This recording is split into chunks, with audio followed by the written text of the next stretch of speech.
Good evening. For those of you unfamiliar with my work, every year I read through every issue of every English language nutrition journal in the world so you don't have to. Every year, my talks are brand new because every year the science is brand new. I then compile the most interesting, most groundbreaking, most practical findings to new videos and articles I upload every day to my nonprofit site, nutritionfacts.org.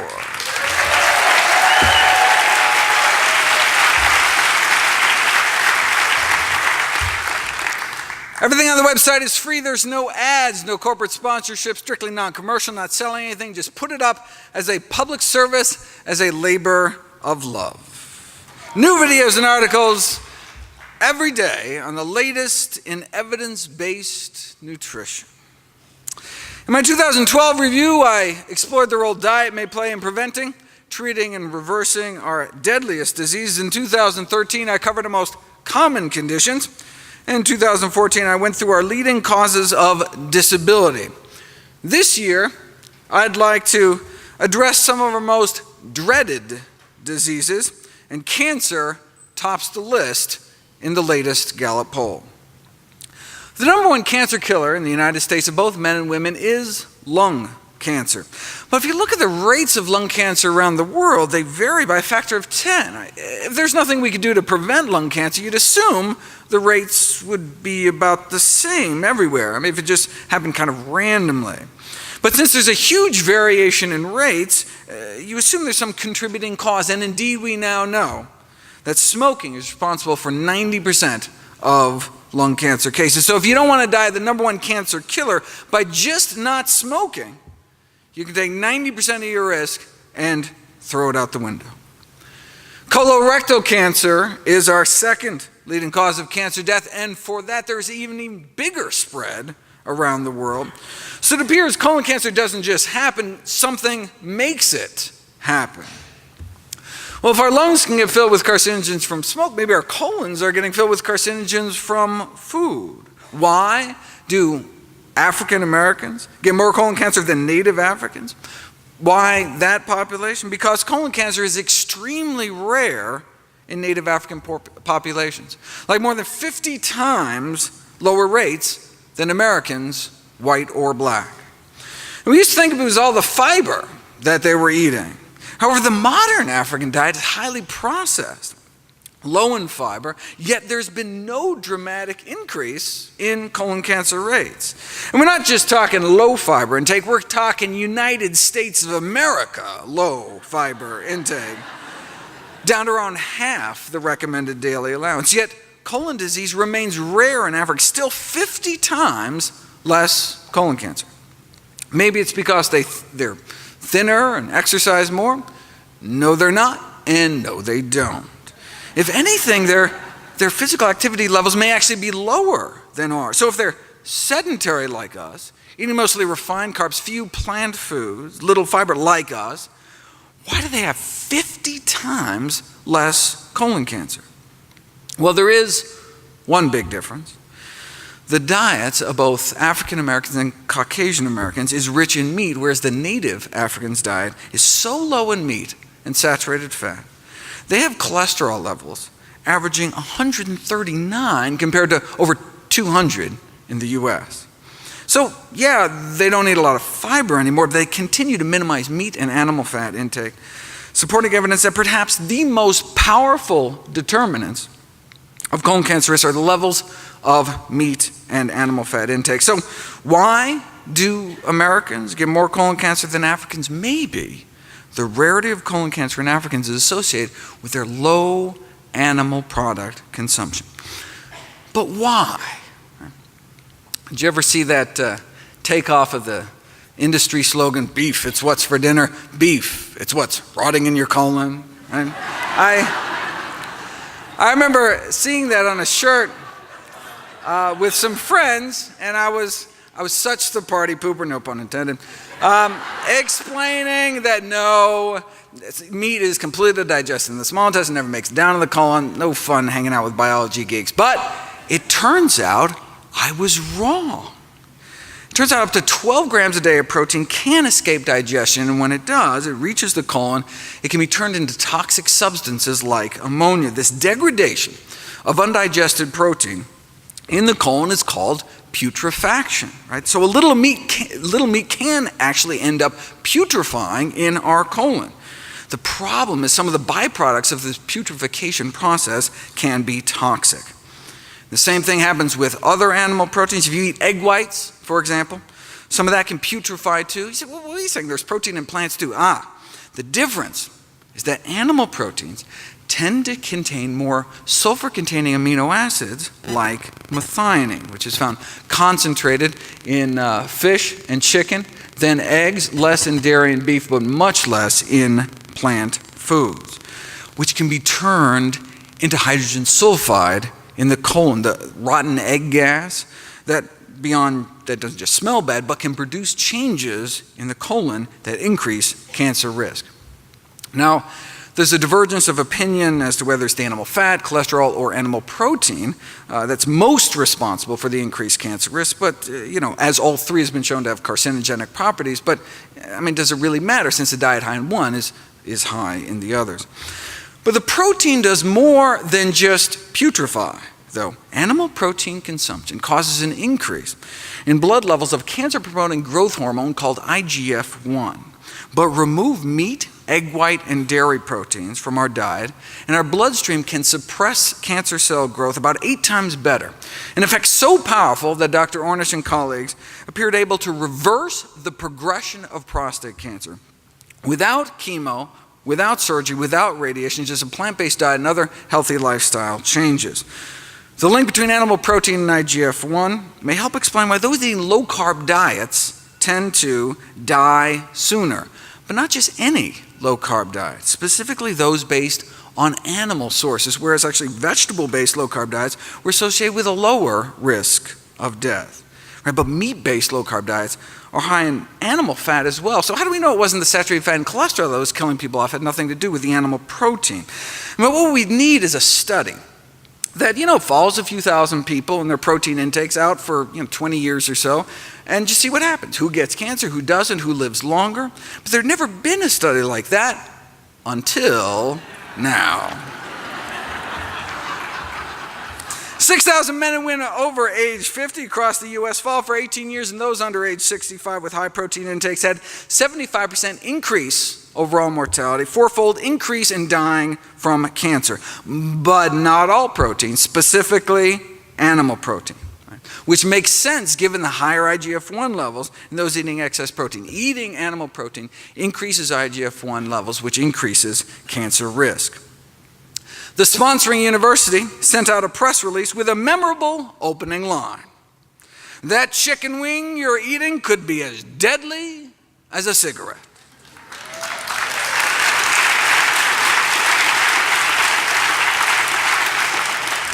Explaining that eating a diet rich in animal protein during middle age makes you 4 times more likely to die of cancer, a mortality risk factor comparable to smoking.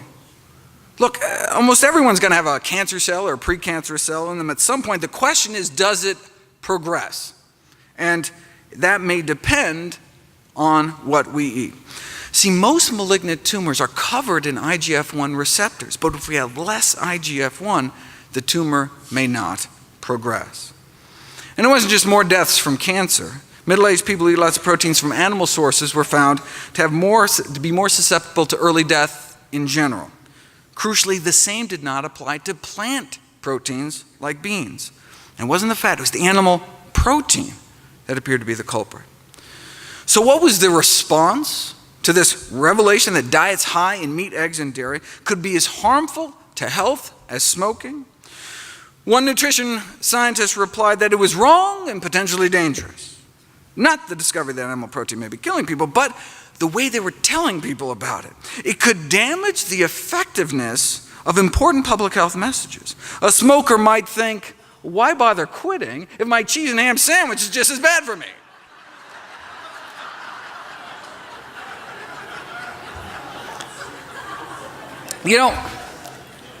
That reminds me of a famous Philip Morris cigarette ad that tried to downplay the risks by saying that you think secondhand smoke is bad, increasing the risk of lung cancer 19%, drinking 1 to 2 glasses of milk every day may be 3 times as bad, 62% increase lung cancer risk.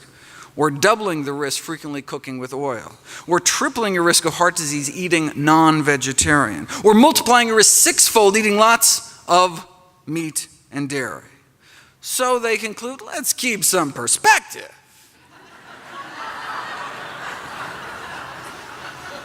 The risk of lung cancer, the risk of secondhand smoke may be well below the risk reported for other everyday activities. So breathe deep, basically. All right?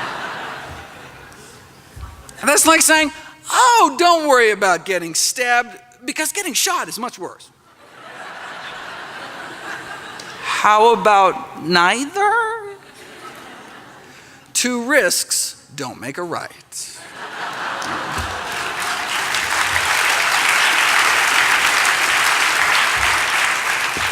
Though you'll note when Philip Morris bought Kraft, they stopped throwing dairy under the bus. So,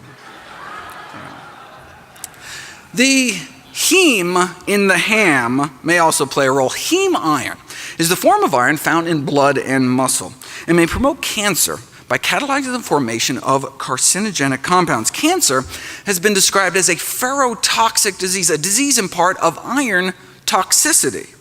Iron is a double-edged sword. Iron deficiency causes anemia, but excessive iron may increase cancer risk by acting as a pro-oxidant, generating free radicals that may play a role in a number of dreaded diseases like stroke.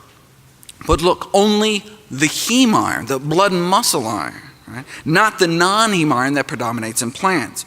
Same with heart disease, only the heme iron. Same with diabetes, only the heme iron. And same with cancer.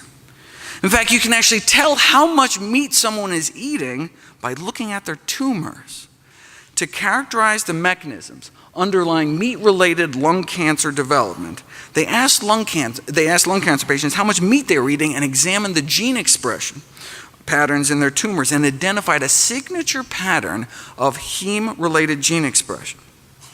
Though they just looked at lung cancer, they expect these meat-related gene expressions changes to occur in other cancers as well.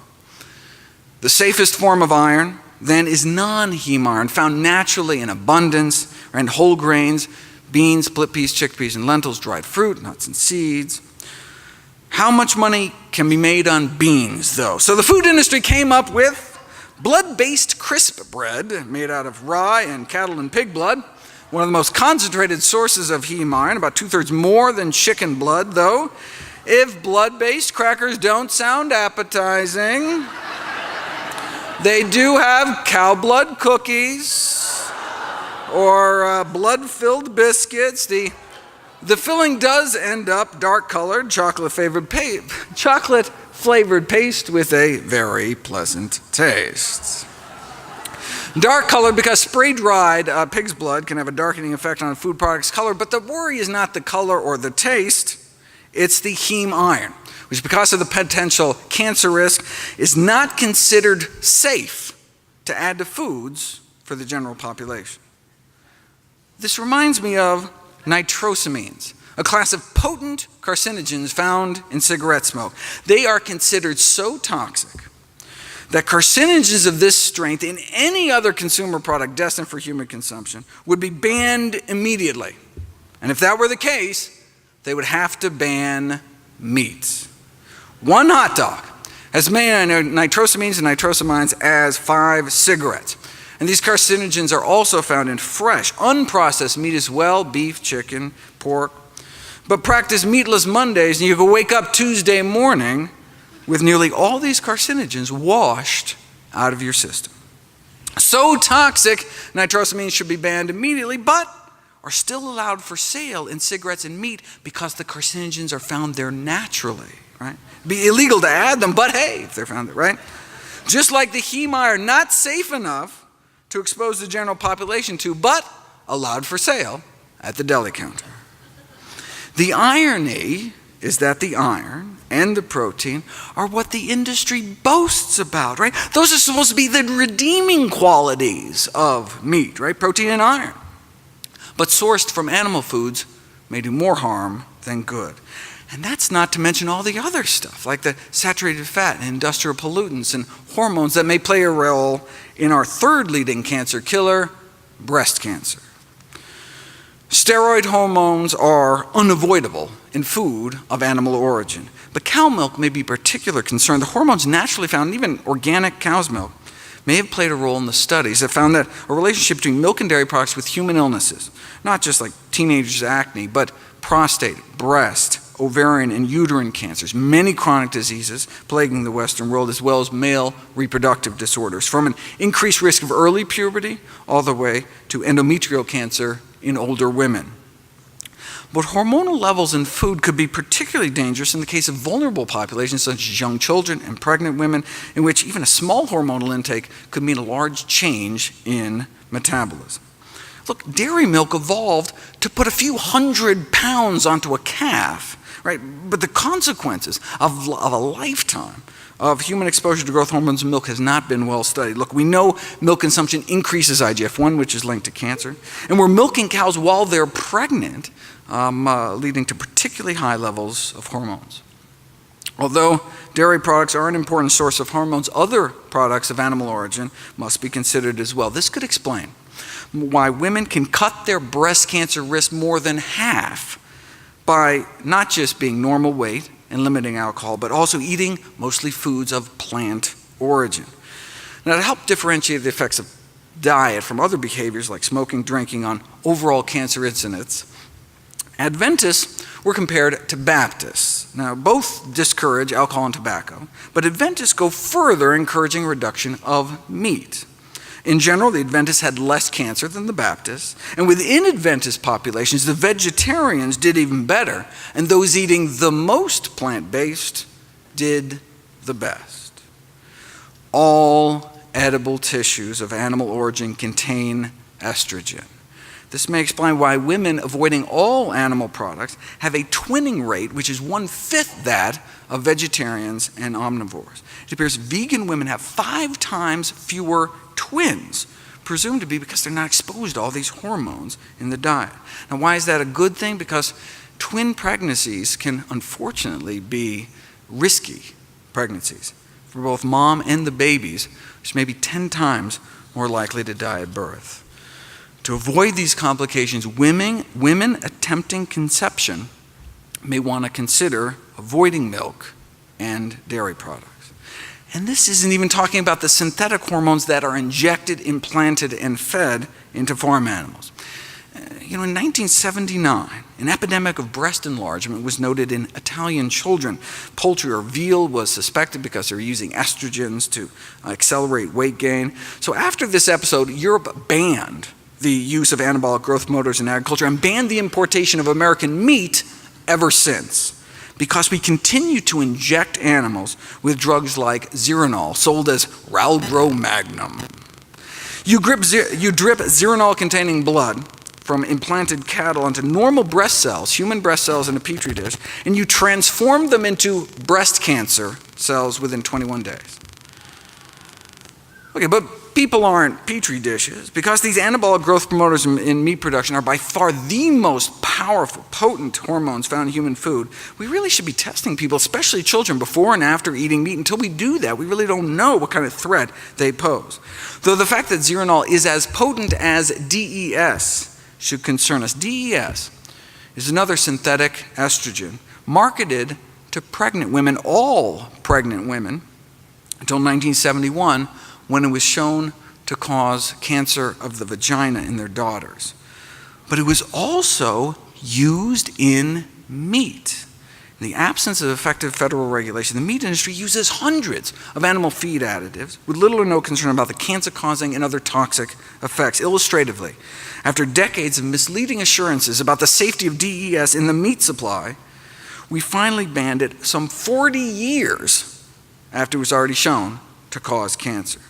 The meat industry then promptly switched to other potentially carcinogenic additives such as this Ralgro Magnum. When girls started dying of vaginal cancer, DES-treated meat was subsequently banned in Europe. However, misleading insurances, including the deliberate suppression of residue data, managed to delay a U.S. ban on DES in the meat supply for another 8 years. Where are we today? Virtually the entire U.S. population consumes without any warning, label, or information unknown, unpredictable amounts of hormone residues in meat products over a lifetime. If all hormonal and carcinogenic feed additives aren't banned immediately, the least we could do is label them. Label the hormone residue levels in all meat products, including dairy and eggs. Speaking of eggs, the next on the dreaded list of diseases is heart disease. Eggs are the #1 source of choline, which can be converted by gut bacteria into a toxin that increases the risk of stroke, heart attack, and death. Eggs are also the #1 source of cholesterol. Why does it matter if we have lots of cholesterol circulating throughout our bloodstream? Cholesterol doesn't just infiltrate our arteries and help that form those inflamed pockets of pus within our arterial walls, but may play an active role in the final fatal plaque rupture. Cholesterol crystals may actually pop our plaque. If you look at ruptured plaques from autopsies, they're filled with cholesterol crystals protruding from the plaque. Cholesterol in the plaque may get so supersaturated that it reaches a point like it crystallizes like rock candy. And the growing crystals may then burst the plaque open. Here's a cholesterol crystal shooting out the top of a test tube. When you look at the tips of the crystals under a microscope, they are sharp, jagged needles. They placed a thin membrane over the top of the test tube to see if the needles would poke through. And indeed, the sharp tips of the cholesterol needles cut through the membrane. So they showed that as cholesterol crystallizes, the peak volume then increases rapidly, and then sharp tipped crystals can cut through and tear membranes, suggesting that this crystallization of supersaturated cholesterol in atherosclerotic plaques that can induce those final ruptures.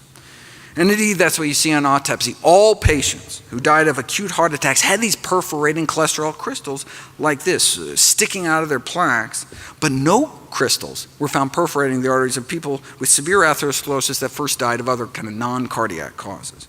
This can explain why dramatically lowering cholesterol levels with diet and drugs if necessary can reduce the risk of fatal heart attack by pulling cholesterol out of the artery wall, decreasing the risk of crystallizing these cholesterol needles that can then pop the plaques in our arteries. High cholesterol can also cause what's called fatty liver disease, our next global chronic disease epidemic. Fatty deposits in our liver can trigger inflammation and result in liver cancer, failure, and death. And again, it may be these crystals, cholesterol crystals, triggering the progression of fatty liver into serious hepatitis. We're talking dietary cholesterol, the cholesterol people eat in eggs and other animal products. Strong association between cholesterol intake and hospitalization and death from cirrhosis and liver cancer. And beyond just the crystals, dietary cholesterol may oxidize and directly cause toxic and carcinogenic effects. It was not appreciated until recently that the average cholesterol in the United States, the so-called normal levels, were actually abnormal, accelerating the blockages in our arteries and putting a large fraction of the normal population at risk. Having a normal cholesterol in a society where it's normal to drop dead of a heart attack, not necessarily a good thing. Normal cholesterol levels may be fatal cholesterol levels. In cholesterol lowering, moderation kills. Even if all Americans kept their total cholesterol below the recommended 200, millions would develop coronary artery disease. Strong evidence shows we need to keep our total cholesterol under at least 150 to stem the epidemic.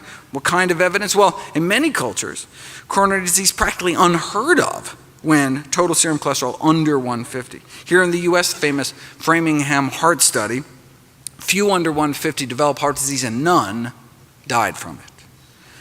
We cannot continue to have these public and private organizations at the forefront of health leadership recommending to the public a dietary plan that guarantees that millions will perish of the very disease that the guidelines are supposed to prevent.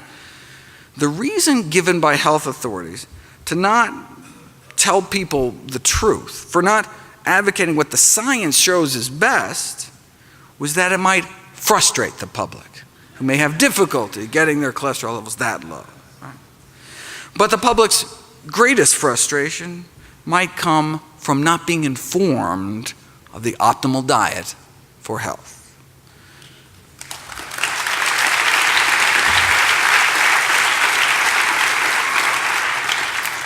Heart disease can be reversed with a plant-based diet. The evidence justifies igniting a social movement. Let the people lead, and eventually the government will follow. Some criticize plant-based diets for being extreme. You want extreme, though?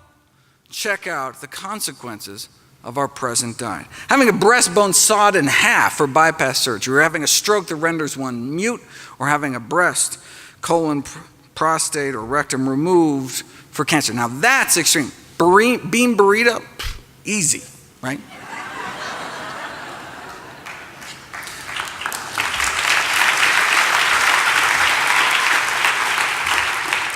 Instead of just bypassing the problem, literally, you can treat the cause. Arrest and reverse heart disease, our number one killer, with a whole food, plant-based diet. Next on the list is arthritis, such as rheumatoid arthritis, chronic inflammatory systemic disorder causing progressive destruction of the joints. As many as 80% become disabled, can cut 18 years off one's lifespan. There are drugs, but unfortunately they're often associated with severe side effects: blood loss, bone loss, immunosuppression, toxicity to liver and eyes. There's got to be a better way. Well, populations that eat more meat do seem to have more rheumatoid arthritis, and there have been some dramatic case reports of rheumatoid arthritis attacks being triggered by consumption of animal products, starting about 6 to 10 hours after ingestion of animal protein, lasting a few days, but they stop when patients stop consuming animal products. The researchers suggest that immune complexes formed by the body attacking animal proteins may promote autoimmune reactions inside the joints themselves. And indeed, those with rheumatoid arthritis have striking elevations in antibodies to foods like fish, pork, egg whites, dairy proteins, and even some cereals. It could also be because of a pro-inflammatory effect of meat fats or free radicals from the iron accumulating in the joints or other mechanisms. But look, case reports, country-by-country analyses can really only raise questions. Right? To prove cause and effect, you need an interventional study to put it to the test. Here we go. 13-month. Long randomized controlled trial, plant-based diets for rheumatoid arthritis. Patients put on a vegan diet for 3.5 months and then switched to an egg-free vegetarian diet for the remainder. Compared to the control group that didn't change their diet, the plant-based group significant improvement in morning stiffness within the first month, cutting the number of hours they suffered from joint stiffness in half, a drop in pain, a drop in disability. They reported subjectively just feeling better, significant improvement in their grip strength, fewer tender joints, fewer tenderness per joint, and less swelling. They also had dramatic drops in inflammatory markers in the blood, SED rate, C-reactive protein, white count, highly significant and clinically relevant findings. What about osteoarthritis, most frequent cause of physical disability among older adults, affecting about 20 million Americans, affecting maybe 20% of Americans in the coming decades, becoming more and more widespread among younger people. Osteoarthritis is characterized by loss of cartilage within the joint. And we used to think that it was just kind of wear and tear, but it's now generally accepted it's an active joint disease with an inflammatory component. So if the loss of cartilage is caused by inflammation, maybe if we put people on an anti-inflammatory diet, it could help, like with rheumatoid arthritis. Using optimal nutrition and exercise as a first-line intervention could well be the best medical practice. So where's the best science on what optimal nutrition might look like? The China study is a prime example, showing the serious health consequences. The serious health consequences of high consumption of pro-inflammatory foods, meat, dairy, fat, and junk. and low consumption of anti-inflammatory plant foods, right? Whole grains, vegetables, fruits, beans, split peas, chickpeas, lentils. The unnatural Western diet contributes to this low-grade systemic inflammation, oxidative stress, tissue damage, irritation, placing the immune system in this kind of overactive state, which can be kind of a common denominator for these conditions like arthritis. Next on the list is stroke and high blood pressure. We go together because high blood pressure, number one risk factor for stroke. The Predimed study found that a Mediterranean diet with nuts could cut stroke risk nearly in half, though they were still having strokes, right? Half as many strokes, but it was still a stroke-promoting diet. And heart attack promoting as well. So that's what Dr. Ornish noted when he wrote in, no significant reduction in the rates of heart attack, death from cardiovascular disease, death from any cause, just that stroke benefit. But hey, I mean, that's something. I mean, Mediterranean diet is certainly better than what most people are consuming, but even better, maybe a diet surrounding whole plant food shown to actually reverse heart disease, not contribute to it. That may be true, the authors of the study reported, but the major problem with Ornish's diet is, it just doesn't taste good, so hardly anyone sticks to it. But it's not true. Ornish got extraordinary adherence in his studies, with no difference in any of the acceptability measures, same enjoyment compared to their regular diet. They even had success in barbecue country, rural North Carolina. See, stricter diets may meet greater acceptance among patients than more modest diets because they may work better. Greater adherence means greater disease reversal. But you don't have to be facing certain death. Even those young and healthy, no health problems, had no problem sticking to a plant-based diet. In fact, it worked a little too well. This is a crossover study where they asked people to eat a plant-based diet for a few months and then go back to their original diet to note the contrast, right? But people felt so good eating healthy. Some of them refused to go back to their regular diet, which kind of, it actually messes up the study.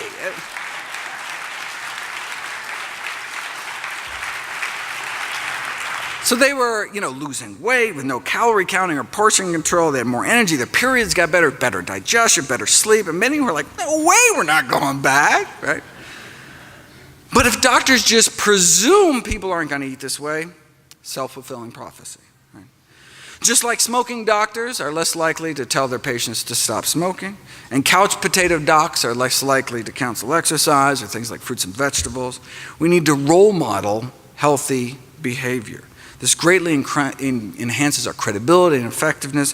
Gone are the days of traditional authority when the fat physician, dropping cigarette ash down his gravy-stained vest, could credibly prescribe a change in behavior.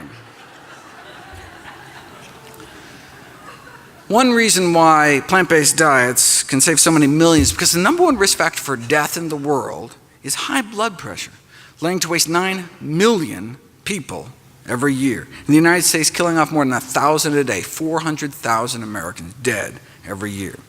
High blood pressure affects like 78 million Americans. It's 1 in 3 of us, and as we age, our pressures creep higher and higher, such that by age 60, strikes more than half. If it affects most of us when we get older, maybe it's less a disease and more just kind of a natural, inevitable consequence of aging. No. We've known for nearly a century that high blood pressure need not occur. Researchers measured the blood pressure of 1,000 people in rural Kenya who ate a diet centered around whole plant foods, whole grains, beans, vegetables, fruit, dark green leafy vegetables.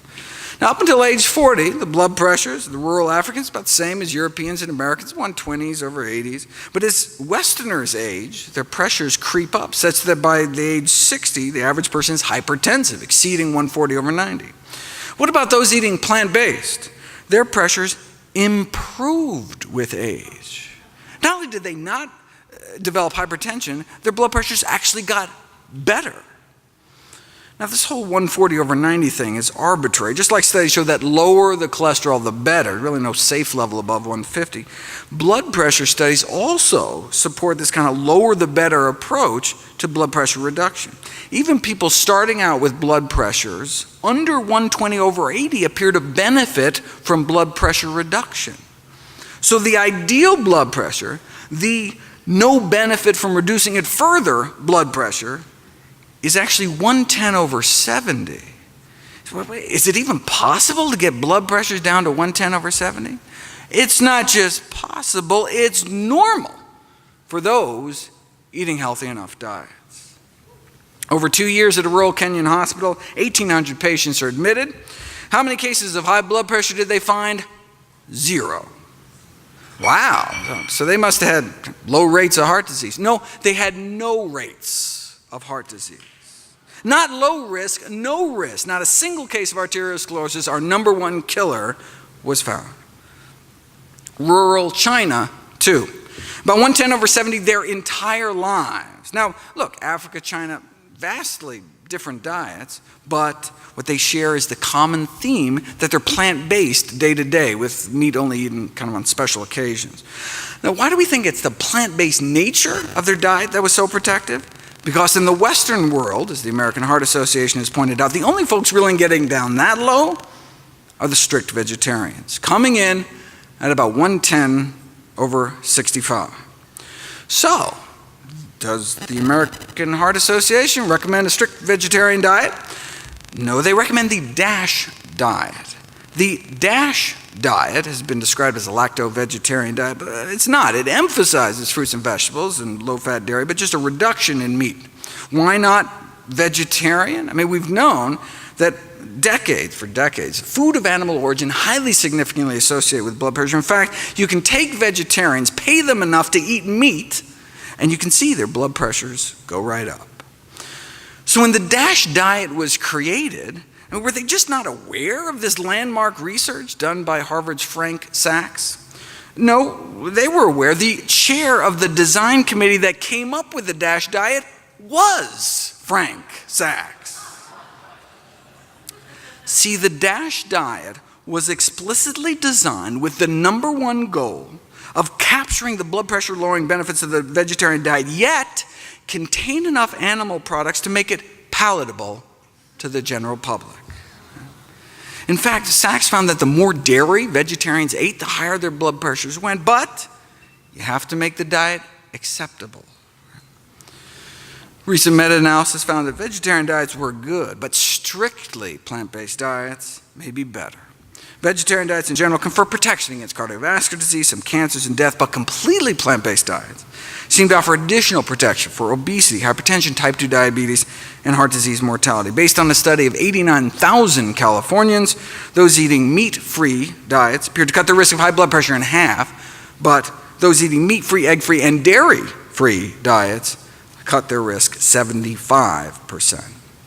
Now, if, however, you're eating a whole food plant-based diet and still not hitting 110/70, there are a few plants recently found that may offer additional protection. Randomized placebo-controlled study found that a cup of hibiscus tea with each meal significantly lowers blood pressure. In fact, tested head-to-head against a leading blood pressure drug called Captopril, 2 cups of hibiscus tea every morning, as effective as the drug. Another randomized placebo-controlled trial found a few tablespoons of ground flax seeds a day induced one of the most potent antihypertensive effects ever achieved in a dietary intervention, 2 to 3 times more powerful than instituting an endurance exercise program. There's no reason you can't do both. Red wine may help, but only if the alcohol has been taken out. Sorry. Raw vegetables or cooked, and the answer is both, though raw may actually work better. Kiwi fruit didn't seem to work at all, even though the study was actually published by a kiwi fruit company. Maybe they should have taken direction from the California Raisin Marketing Board. It came out with this study showing that raisins can reduce blood pressure, but only apparently compared to fudge cookie, Cheez-Its, and Chips Ahoy. They know like the big pharma trick of choosing the right control group. Next on the dreaded list is diabetes and vision loss, which go together since diabetes is the leading cause of preventable middle-aged blindness. Even with intensive diabetes treatment, at least 3 injections of insulin a day or these implantable insulin pumps, the best we can offer is usually just a slowing down of the progression of your disease. We can slow down your blindness with modern medicine. But a half-century ago, Kempner at Duke proved you could reverse it with an ultra-strict plant-based diet, mostly rice and fruit. 44 consecutive patients with diabetic retinopathy, 30% of their cases, their eyes improved from like this to that. That's not supposed to happen. Diabetic retinopathy was considered a sign of irreversible damage. What does this mean in real life? Unable to even read headlines to normal vision. How do we treat diabetic retinopathy these days? With steroids and other drugs injected straight into the eyeball. And if that doesn't work, there's always pan-retinal laser photocoagulation, in which laser burns are placed over nearly the entire retina. Surgeons literally burn out the back of your eyeball. Now, why would they do that? Well, one theory is about if you kill off most of the retina, the little remaining piece you have will get more of the blood flow. Now, when I see this, along with Kempner's work, I can't help but feeling like history's been reversed. Like, yeah, can you believe 50 years ago we had that barbaric burn out your socket surgery, but now, thankfully, we know that through dietary interventions alone, we can sometimes reverse the blindness, right? But instead of learning, medicine seems to have forgotten. The most efficient way to avoid diabetic complications is to simply eliminate the diabetes in the first place, which is often feasible with a healthy enough diet. Plant-based diet beat out the conventional American Diabetes Association diet in a head-to-head randomized controlled clinical trial without restricting portions, no calorie or carb counting. A review of all such studies found that those following plant-based diets experience better improvements compared to those diets that include animal products. But this is nothing new. The successful treatment of type 2 diabetes with a plant-based diet was demonstrated back in the 1930s, showing that a diet centered around vegetables, fruits, whole grains, and beans, more effective in controlling diabetes than any other diet. Randomized controlled trial. After 5 years, no big change in the control group, but the plant-based group, insulin needs were cut in half, and a quarter ended up off of insulin altogether. Now, this was a low-calorie diet, though, so maybe their diabetes just got better because they lost weight. To tease that out, what we would need is a study where they switch people to a healthy diet but force them to eat so much food that they'd actually maintain their weight. Then we could see if a plant-based diet had benefits independent of all the weight loss. We'd have to wait another 44 years, but here it is. Subjects were weighed every day, and they started losing weight. They were made to eat more food. In fact, so much food, some of the participants had trouble eating but eventually they adapted, and so no significant alterations in body weight despite restricting meat, dairy, eggs, and junk. Okay, so with zero weight loss, did plant-based diets still help? Here's the before and after insulin requirements of the 20 people that put on the diet. So the number of units of insulin they had to inject themselves before and after going plant-based. Overall, insulin requirements were cut about 60%, and half were able to get off insulin altogether, despite no change in weight. Now, how many years did this take? Was it 5 years like the other study? No, 16 days.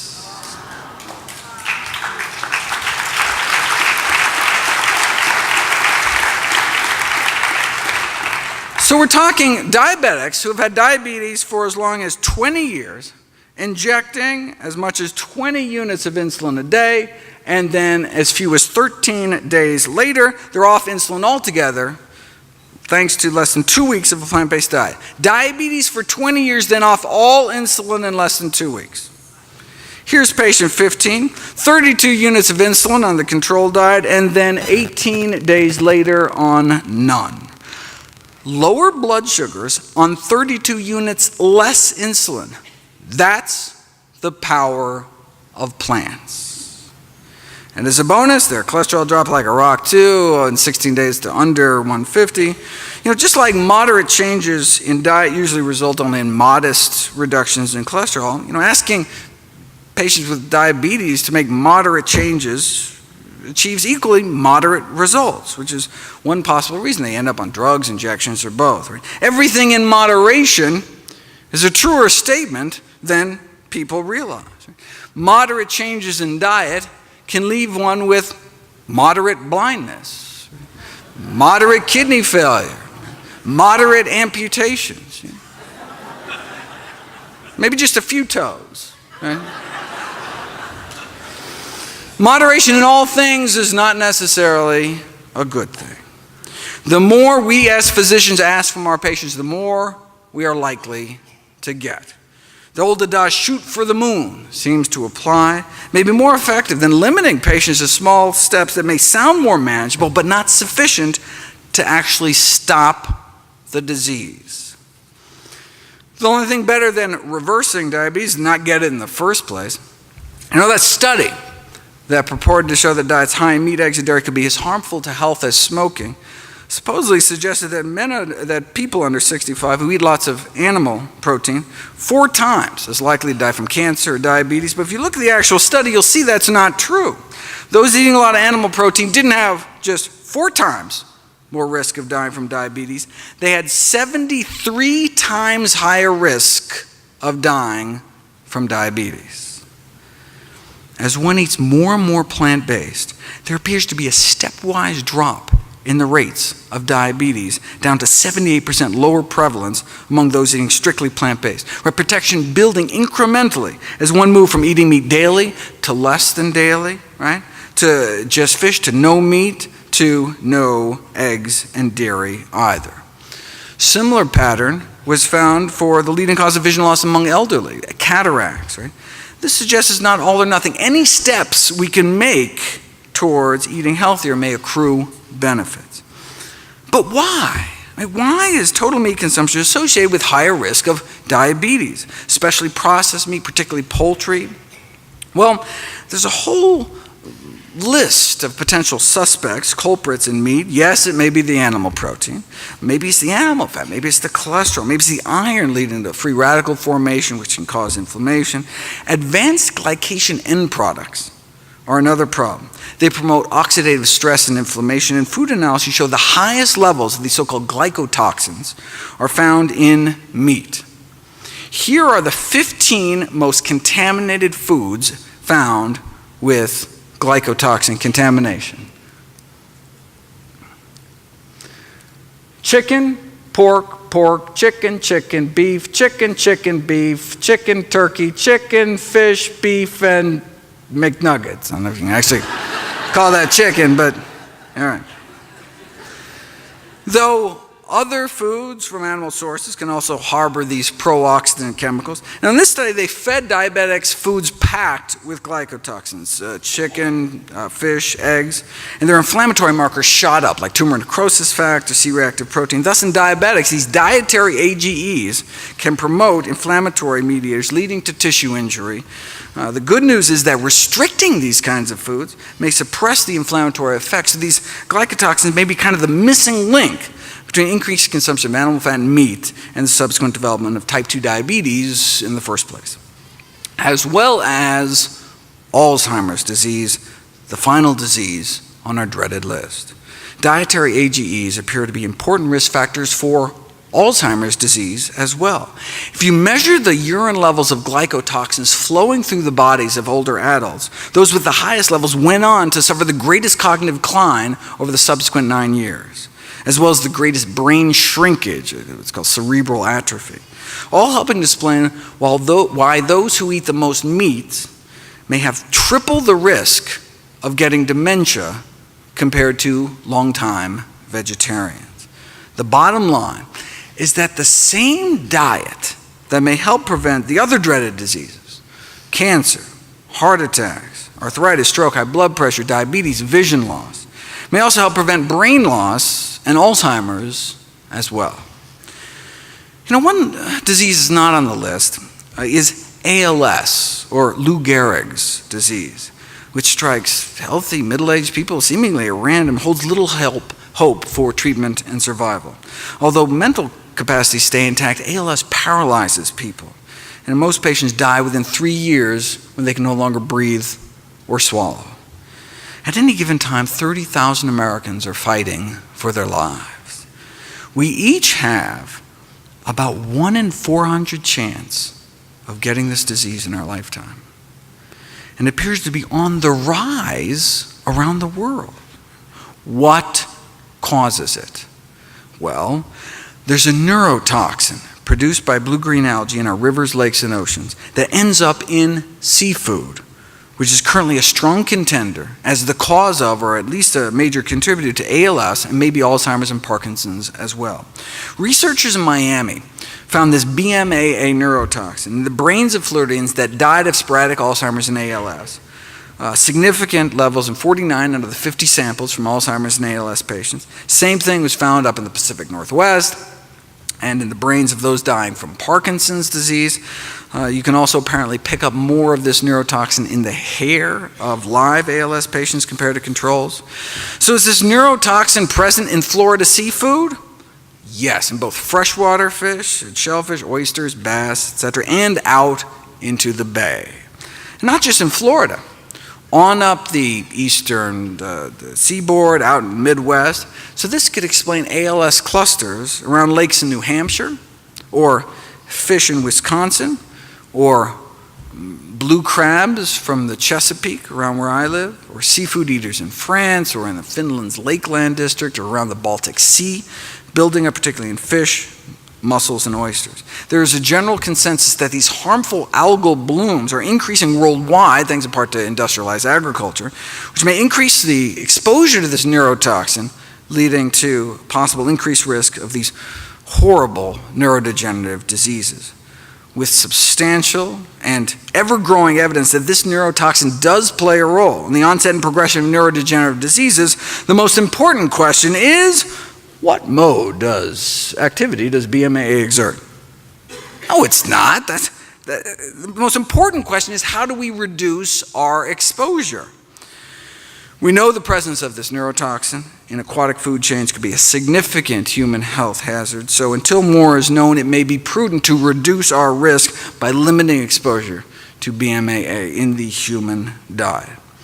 Now, there are neurotoxins in the dairy supply too, which may explain the link between milk consumption and Parkinson's. High levels of organochlorine pesticide residues are found in milk and the brains of Parkinson's patients.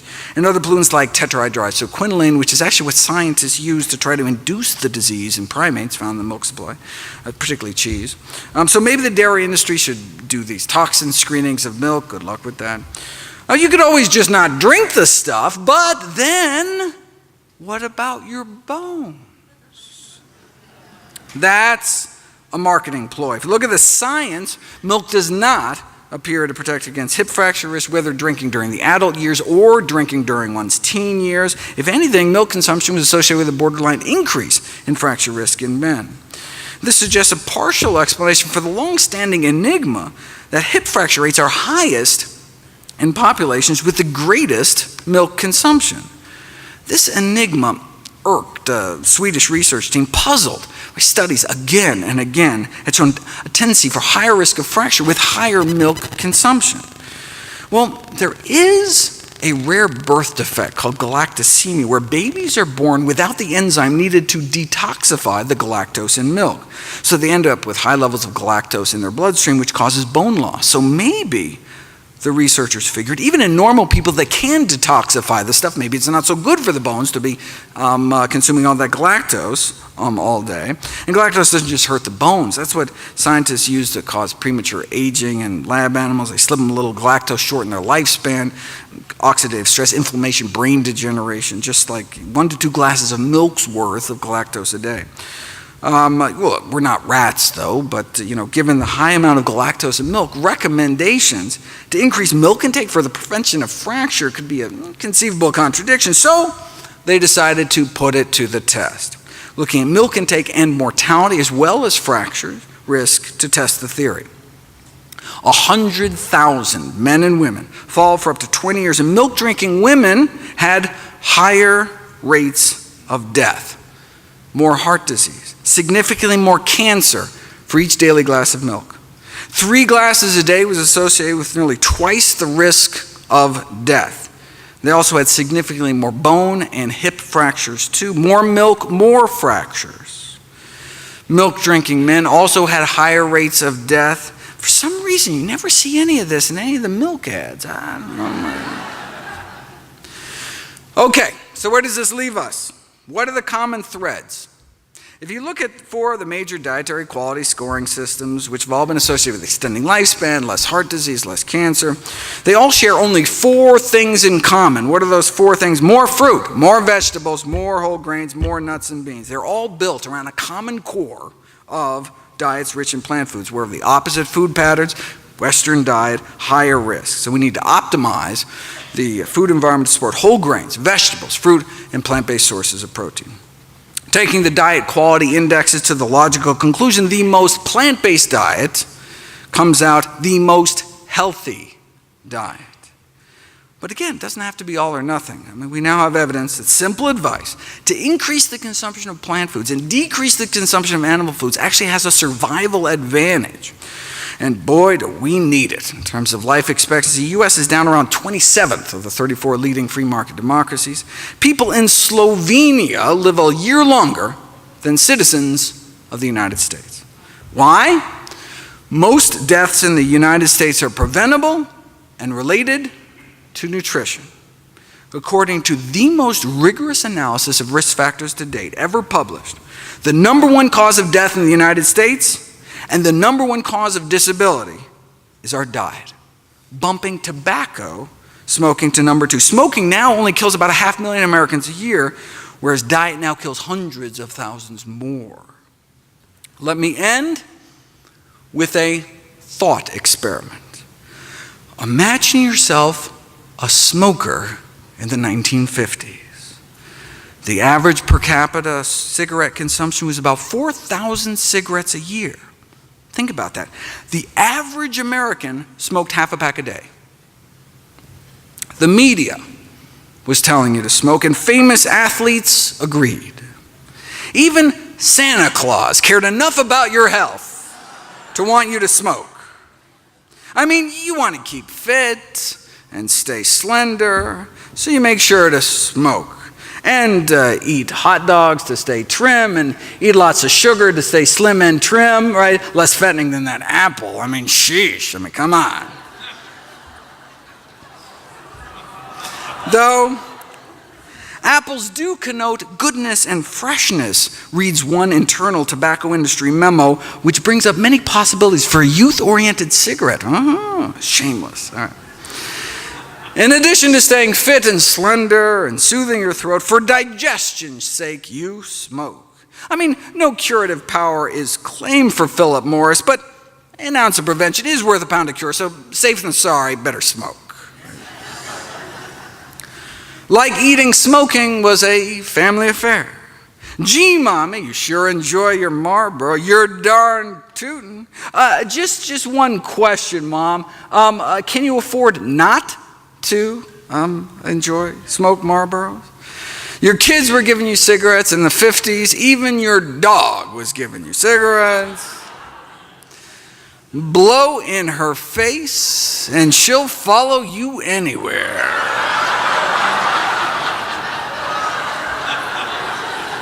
After all, they're so round, no woman ever says no to Winchester. They're so round, so fully packed.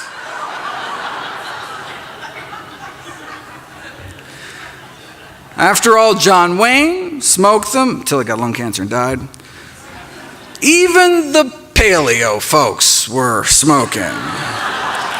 And so were the doctors. Yes, no, look, this is not to say there wasn't controversy within the medical profession. Yes, some, doctors smoke Camels, but other physicians preferred Luckies, so there actually was disagreement. There was, eminent doctors on high and impartial medical authority call for Philip Morris. Even the specialists could not agree which cigarette was better for your throat, so best to stick to the science, right? And more scientists smoke this brand, actually. This should not be rocket science, right? But even the rocket scientists have their own brand for the man who thinks for himself, right? What was the government saying? Smoke Luckies. I mean, who wouldn't want to give their throat a vacation, right? Not a single case of throat irritation. How could your nose or throat be adversely affected when cigarettes are just as pure as the water you drink? Look, and if you do get irritated, no problem. Your doctor can write you a prescription for cigarettes. This is from the Journal of the American Medical Association. After all, don't smoke is advice hard for patients to swallow. Reminds me of a recent survey of doctors who found the number one reason doctors don't prescribe heart-healthy diets today was their perception that patients fear being deprived of all the junk they're eating. Right? After all, Philip Morris reminded us, we want to keep our patients happy. To make a radical change in habit would do harm. You're a doctor, you don't harm your patients. The tobacco industry gave these medical journals big money to run ads like these. Not a problem, though Philip Morris claims come from completely reliable sources based on studies by recognized authorities, published in leading medical journals, even kindly offering to sell free packs of cigarettes to doctors so they can test them out themselves. So see you at the next AMA convention in the Smokers Lounge. What did the American Medical Association have to say for itself? Well, like most other medical journals, they accepted tobacco ads. They have yet to see an autopsy, the official editorial board said, with a single lesion with a Marlboro lesion on it, right, label on it. So when mainstream medicine is saying smoking on balance may be beneficial for you, when the American Medical Association is saying that, then where could you turn back then if you just wanted the facts? What's the new data advanced by science? She was too tired for fun, and then she smoked a Camel. Babe Ruth spoke of proof positive medical science, that is, when he still could speak before he died of throat cancer. Now, some of the science did leak out, causing a dip from about 11 cigarettes a day per person down to about 10. But those that got scared could always choose the cigarettes that take the fear out of smoking, right? Or even better, choose the cigarette that gives you the greatest health protection. Now, if by some miracle there was a smokingfacts.org website back then that could deliver the science directly, bypassing commercially corruptible institutional filters, you would have become aware of studies like this. An Adventist study in California in 1958 that showed that non-smokers may have at least 90% less lung cancer. But this wasn't the first. When famed surgeon Michael DeBakey was asked why his studies published back in the 30s linking smoking and lung cancer were ignored, he had to remind people what it was like back then. We were a smoking society. It was in the movies. Medical meetings were one big haze of smoke. It's like debates over cigarettes and lung cancer in Congress taking place in smoke-filled rooms, right? It makes me wonder what they serve at the Dietary Guidelines Committee breakfast buffets to this day, right? A famous statistician by the name of Ronald Fisher railed against what he called propaganda to convince the public that cigarette smoking was dangerous. He made invaluable contributions to the field, but his analysis of lung cancer and smoking was flawed by an unwillingness to examine the entire body of data available. Now, his smokescreen may have been because he was a paid consultant to the tobacco industry, all right, but also because he himself was a smoker, right? Part of his resistance may have been to the association, may have been because of his own fondness for smoking, which makes me wonder about some of the favorite foods that nutrition researchers may have of this day, right? You know, it always strikes me as ironic that when vegetarian researchers come out forward and list their diet as a potential conflict of interest, whereas not once in the 70,000 articles on meat in the medical literature have I ever seen a researcher disclose their non-vegetarian habits, right? Because it's normal, just like smoking was normal. So back to our thought experiment. If you're a smoker in the 50s in the know, what do you do? With access to the science, you realize that the best available balance of evidence suggests that your smoking habit not good for you, right? So, do you change your smoking habits or do you wait? If you wait until your physician tells you between puffs to quit, you may have cancer by then. If you wait until the powers that be officially recognized it, like the Surgeon General did in the subsequent decade, you could be dead by then. It took 25 years for the Surgeon General report to come out. It took more than 7,000 studies and the deaths of countless smokers before the first Surgeon General report against smoking was finally released in the 1960s. You'd think maybe after the first, maybe 6,000 studies, it would have maybe give people a little heads up or something. Powerful industry. One wonders how many people are currently suffering needlessly from dietary diseases. Maybe we should have stopped smoking after the 700th study like this. With so much money and personal habit at stake, well, there's always going to be dissenters. But given the seriousness of the disease, the sum total of evidence, we shouldn't wait to put preventive measures in place.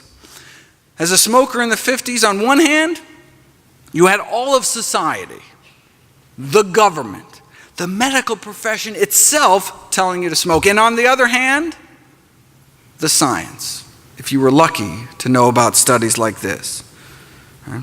Now fast forward 55 years. You know, there's a new Adventist study out of California warning Americans about the risks of something else they may be putting into their mouth. It's not just that one study, right? According to the latest review, the total sum of evidence suggests that mortality from all causes put together, many of the dreaded diseases, ischemic heart disease, cerebrovascular diseases like stroke, significantly lower in those eating meat-free diets, in addition to less cancer and diabetes. So instead of going along with America's smoking habits in the 50s, imagine you or someone you know going along with America's eating habits today. What do? With access to the science, you realize that the best available balance of evidence suggests that your eating habits are probably not good for you. If you wait until your physician, between bites, tells you to change your diet, it could be too late. Right? In fact, even after the Surgeon General's report, the medical community still dragged their feet. The AMA actually went on record withholding support from the Surgeon General report. They didn't endorse it. Could it have been because they had just received $10 million from the tobacco industry? Okay, so look, we know why the AMA may have been sucking up to the tobacco industry, but why weren't individual doctors speaking out? Well, there were a few gallant souls ahead of their time, just as there are today, standing up against industries killing millions, but why not more? Maybe it's because the majority of physicians themselves smoke cigarettes, just like the majority of physicians today eat foods that contribute to our epidemic of dietary disease. What was the AMA's rallying cry back then? Everything in moderation. Sound familiar? Extensive scientific studies prove smoking in moderation. Okay. Today, the food industry used the same tobacco industry tactics, supplying misinformation, twisting the science. The same scientists for hire paid to downplay the risks of secondhand smoke and chemicals are the same hired by the National Confectioners Association to downplay the risks of candy, and the same hired by the meat industry to downplay the risks of meat. Consumption of animal products and processed foods cause at least 14 million deaths around the world every year. 14 million deaths. 14 million people dead every year. This is not a failure of individual willpower, says the Director General of the World Health Organization. This is a failure of political will to take on big business, which is a formidable opposition. Food governments are willing to prioritize health over big business. As we learned from the experience with the tobacco industry, a powerful corporation can sell the public just about anything. If there's one thing we learned from the tobacco experience, wrote one district judge, it's how powerful profits can be a motivator, even at the cost of millions of lives and unspeakable suffering. It may have taken 25 years for the Surgeon General report to come out, still longer for mainstream medicine to get on board, but now there are no longer ads encouraging people to inhale to their heart's content. Now there are ads from the CDC fighting back. Food-wise, there was meat for health defense, or nourishing bacon, or doctors prescribe meat, or soda for that matter. Thank heavens tricks are habit forming, right? Now just like there were those in the 30s, 40s, and 50s on the vanguard trying to save lives, today there are those turning ads about what you can do with pork butt to what the pork can do to your butt. The Physicians Committee for Responsible Medicine's Meat is the New Tobacco campaign, right? As Dr. Barnard tried to get across in an editorial published in the American Medical Journal Association's Journal of Ethics, plant-based diets can now be considered the nutritional equivalent of quitting smoking. How many more people have to die, though?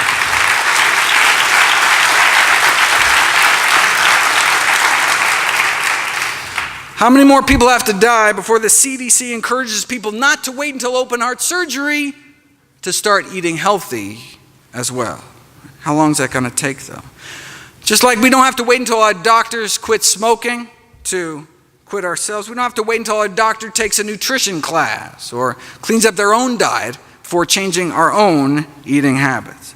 Look, it's not your doctor's fault, right? Writes a group of prominent physicians. There is a severe deficiency of nutrition education at all levels of medical training, right? We just never taught it, right? We know a whole food, plant-based diet has been proven to reverse our #1 killer, protect against type 2 diabetes and cancer. So how has this knowledge affected medical education? It hasn't. Despite the neglect of nutrition and medical education, the public considers physicians to be trusted sources. But if doctors don't know what they're talking about, they could be contributing to diet-related diseases. To stem the surging tide of chronic illness, physicians need to become part of the solution, but we don't have to wait for that to happen. No longer do patients have to be so patient. Doctors no longer hold a professional monopoly on health information. It's been a democratization of knowledge, right? And so until the system changes, we have to take responsibility for our own health and for our family's health. Right? We can't wait for society to catch up to the science because it's a matter of life and death. In 2015, Dr. Kim Williams became president of the American College of Cardiology. He was asked why he follows his own advice to eat a plant-based diet. He said, "I don't mind dying," Dr. Williams replied. "I just don't want it to be my fault." Thank you.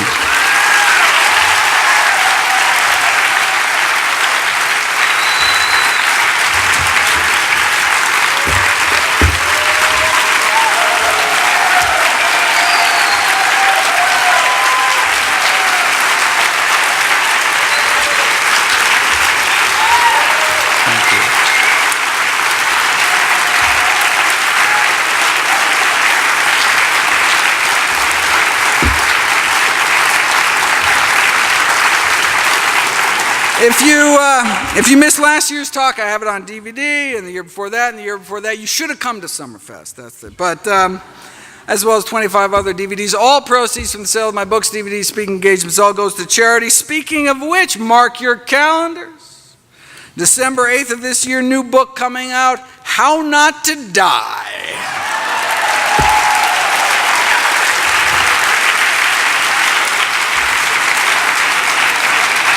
December 8th, very excited about not only a compilation of all my work with all the science, thousands of citations, but also a practical guide. I go through my kind of daily dozen checklist of all the things. I try to include my own diet, how much greens to eat, how much beans to eat, how much exercise, how much sleep.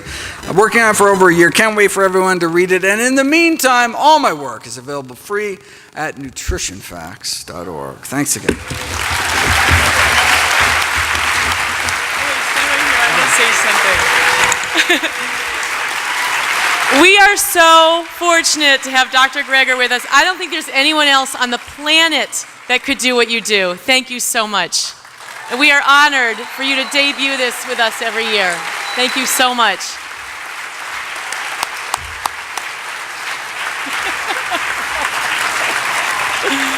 See everyone over at the LLC.